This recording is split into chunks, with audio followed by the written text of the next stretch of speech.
Holy monkey balls. What a confused mess of a game. It's like, you know, you pick up a game called Curious George, and unless it's some kind of Seinfeld parody, you know it's supposed to be a kid's game, right? It's like everyone on the planet knows that. Everyone except Curious freaking George. My hat? My yellow hat? No. This can't be the same hat. Oh! It's the same hat! And the same monkey! Wait, you followed me all the way from Africa? To play peekaboo? Released to a bunch of consoles back in 2006, Curious George is kind of a letdown. To the extent that a Curious George game can seem promising, this one does. It looks nice and colorful, it has lots of actual platforming, not just kids platforming, which is always just, you know, running around and collecting crap. But it's like Curious George didn't get the memo that Curious George is a kid's game. So what is this? Well, it's a platformer based on a Curious George movie that apparently released in 2006. Completely unbeknownst to me.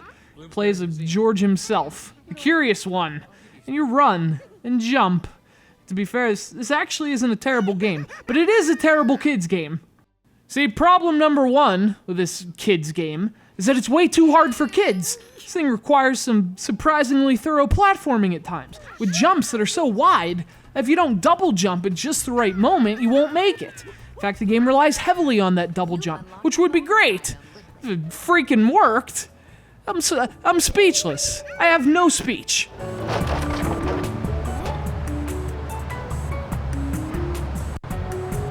So for some reason, you have like a millisecond long window to hit that button a second time for the double jump, which means it doesn't work a lot of the time. And since a lot of the game requires it to work, well, you press the button, you fall down, yada yada yada, you throw your controller into the burning rubble. You know, it's a shame because I actually like a lot of what this game's trying to do. Curious George is a lot more substantive than most kids' platformers. Again, when the platforming works, it's good fun, and there's plenty of it. In fact, the game even references Donkey Kong, implicitly with the vines and the bananas, and explicitly with the barrels and the red girders.